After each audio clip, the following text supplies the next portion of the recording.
It's a February 16th, 2016. Right, Aguadillo, Puerto Rico. right. My name is Jong Woo Han. Wuhan. I'm from South Korea. I'm the president of Korean War Legacy Foundation, and it's my great honor and pleasure to meet you, to be able to Pleasure's mine. listen from you. Please introduce yourself. What is your name? Well, my name is, like I said before, my name is Manuel Gonzalez. I'm from Puerto Rico. Could you spell it? My first name, Manuel, M-A-N-U-E-L. Manuel Gonzalez, G-O-N-Z-A-L-E-Z. Gonzalez. Do you have another last name, your mother's Oh, yes, name? yes. What is My it? mother's last name, Del Pilar. D-E-L, Del, separate, Pilar, P-I-L-A-R. Pilar, Del Pilar. What is your birthday? March the 25th, 1934. Get no. Next month I'll be 82 Uh-huh. Where were you born? in Puerto Rico. What town? Quebradillas. Here, right here? No, this is Aguadilla. 2 towns further north. And About half hour from here. tell me about your family when you were growing up. Your parents, your siblings. Well, my parents, they were really in love. We were at nine brothers and sisters, 5 brothers. Oh. I'll say 4 brothers and 5 sisters. The 5 of us were in the army. The sisters, when they were around, my father, he couldn't make it during the Second World War because he was surprisingly flat-footed. That's why he got rejected. What a foolish thing at that time. And my first years, I spent them in Quebradillas. I graduated from high school real young. I was 15 only. Not from Quebradillas, further How north. come were you able to graduate so young? Were you good students? I was. Yes. I'm not anymore, but I was. So you skipped a year? Yes. Wow. And I went to New York, and then I studied X-ray techniques and practice in New York. Didn't work on that. That's when I got called into the service. I transferred my induction to Puerto Rico. I kept on waiting a long time, so I told myself, if they don't call me right away, I'm going to go back again and join the Navy. As a matter of fact, I gave a friend of mine a call about it, and he said, When did you join the Navy? no, I wanted to, Wanted to. because I kept on waiting so long for the induction, which I had requested. So I told myself I'd rather go into the Navy, and that's it. My desire to become to be in the military was either to make a career. A cousin of my father had been 30 years. He made it good. He came out as master sergeant. So I told myself, I might make something. On the other hand, I told myself, here's my good chance to go through college, get an education through the GI Bill, which I did. Luckily, I made it. Went back to school, I'll say the college, and I finally graduated from the University of Puerto Rico in 1959. I graduated 1959. Yes. I started to work next day after graduation with the Puerto Rican government. I worked for 30-something years with the Puerto Rican government. I retired, and ever since I've been bouncing back and forth, fishing, hunting, traveling, you name it. But were you in Korea? No, Not at all? no. I got inducted on July the 20th of 1953, exactly a week before the war ended. That was my intention, to be sent to Korea. So I finished my basic training. My home company, the basic training company, was assigned to a regiment which was up stationed here in Puerto Rico, 295th Infantry, 295th or 96. About 2 weeks later, they told us, now you belong to the 65th Infantry Regiment. And I kept on being there until discharge. Okay, so what did you do after discharge? Went to college. College? Again? Yes, I had the chance to go back with the reserve as an officer because I qualified, went through interviews and things like that. But my wife was telling me what they want you for, be biological, chemical, radiological. That was too risky in the Vietnam War. You got to listen to your wife, you got to listen to your children, you got to listen to everybody in the family. So I didn't accept it. I thought to myself, well, I'll keep on working with the government, which I did. Did you know anything about Korea? Yes, everything. What do you know?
U.S.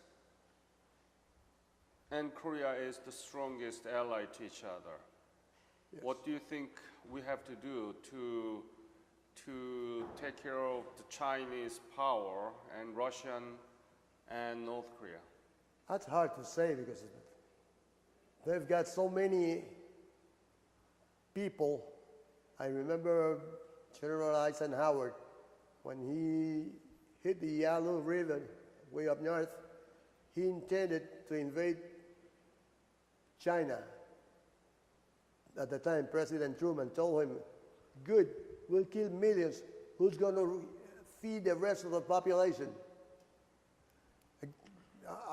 I recorded that, and I think I'll never forget.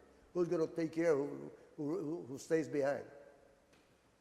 So that's one thing that's got to be kept in mind. On the other hand, if they try to destroy me, I got to defend myself the best way I can.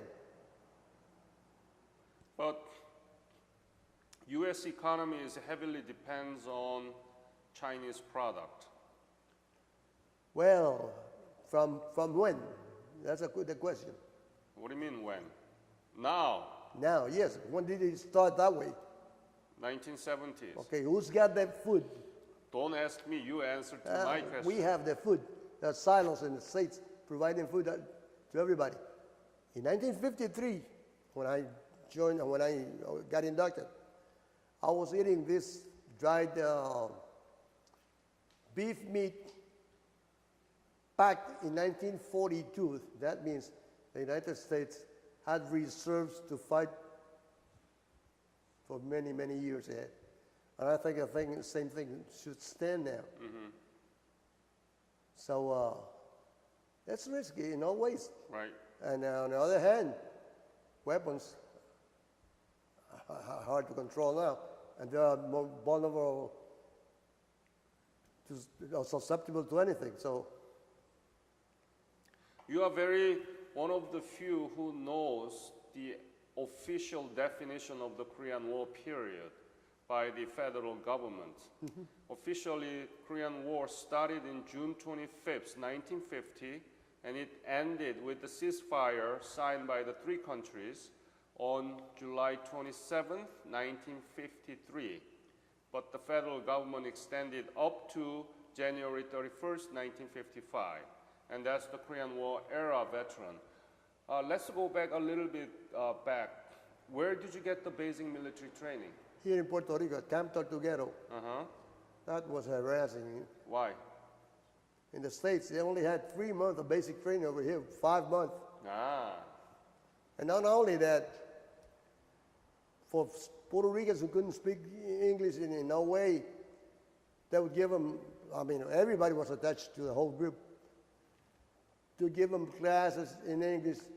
Stupid things like, for instance, the liner of which goes on below the helmet. They would go, trainee, this is a liner. What is this, trainee? A liner. What a memory. That was the way English was taught to Puerto Ricans in basic training in Puerto Rico. That was some stupid thing. Uh-huh. So I'll say a lot of time was spent irrationally. If you get to watch the basic training given to the Colombian guerrilla, it surpasses many. Mm-hmm. What was your specialty? Rifleman. Huh? Rifleman. Rifleman. Yes, Okay. in MOS 1745. But I was always, after basic training, I was always attached as the driver to the company commander, the captain. So where did you go after the basic training? I stay here all the time. You They kept stay me here. all the Yes, time? with the 65th Infantry, they kept me here. Uh-huh. You know Korean War broke out at the time. Mm-hmm. Did you know any other soldiers who came back from Korean War? Did you meet them? My cousins, Your cousin? yeah, one of them got killed in Korea. What's his name? His last name is Ruiz. His first name I can't recall, and he died so many years ago. Oh boy. He was an SFC, he was a career boy. He got killed in Korea. One of my cousins got killed during the Second World War, 3 weeks before the end of the war, right on the outside of Berlin. So, but there were a lot of friends of mine from the neighborhood, from towns, from nearby towns. Puerto Rico is a small country, small island rather, and you get to know a lot of people easily. And newspapers here will account for who came back, who did, and all that. So there was a segregation policy, right, for Puerto Rican veterans? I would say so. Yeah. What is it? In the first place, the commanding officers, most of them, above company level, were all Americans. I didn't meet a Puerto Rican major or lieutenant colonel or colonel. Company commanders like captains, first or second lieutenants, all right. But above that, no one.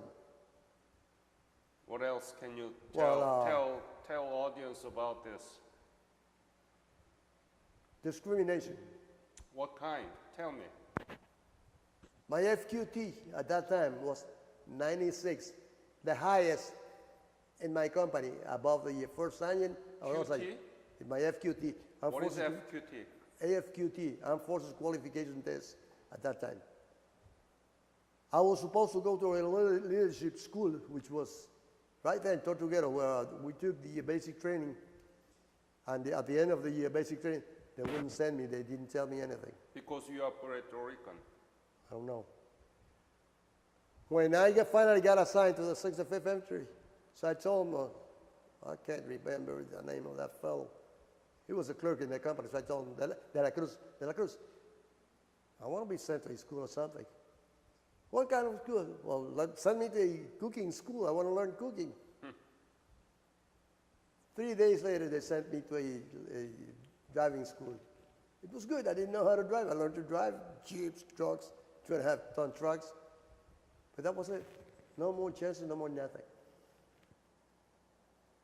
So that was some discrimination. Why did they leave me aside? For the leadership school, right?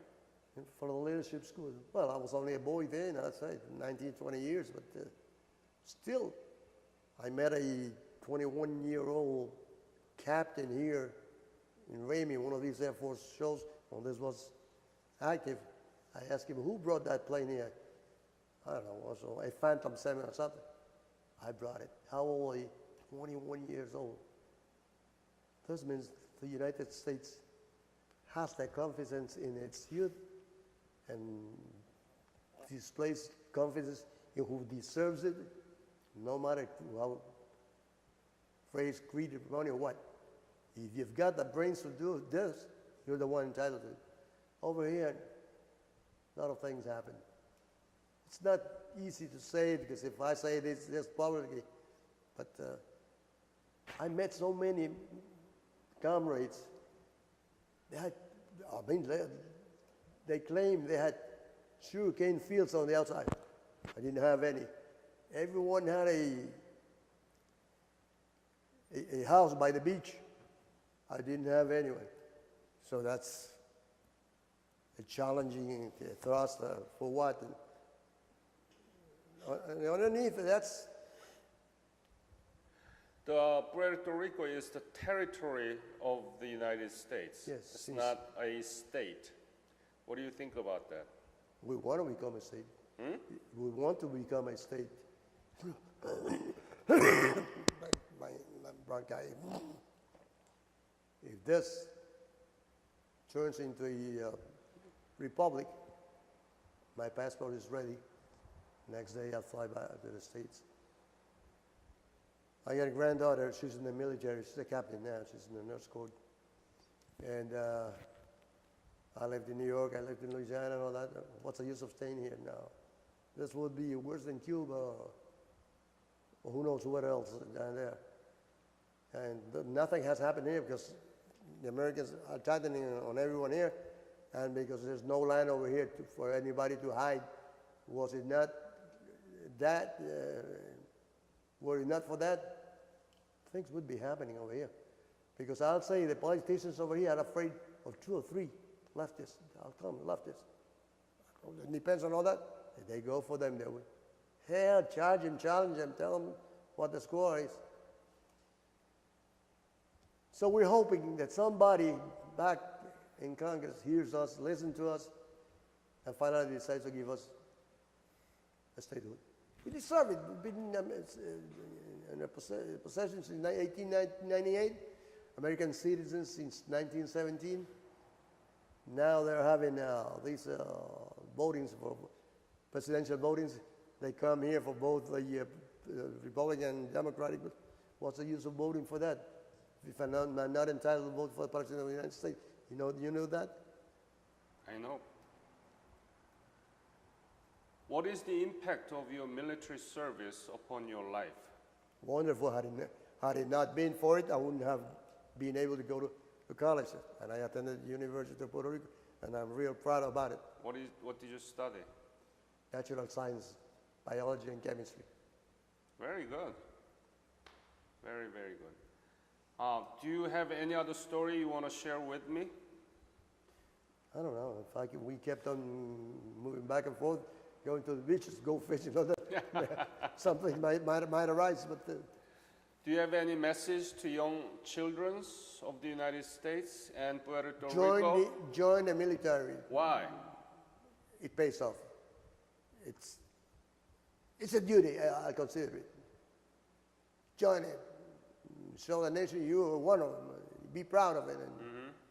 And like I said before, my granddaughter is in the military, and I said before, she's already a captain. She's proud of it. I'm proud of it. Her mother, my daughter, is proud of it. And I have a lot of friends about my age. They are relentless about the reason why they didn't go into the military. They found a way to evade the military service. I was stupid. It pays off. It makes you feel happy. You feel in the United States, you walk along the street during the Veterans Day and all that. You get your cap or something showing you're a veteran. Everybody will salute you with respect and all. Congratulations, you deserve it. You served for our principles and all that, and that's it. Great. Very nice meeting you in this beautiful island. You were in the Korean War period, okay, and you served very proudly.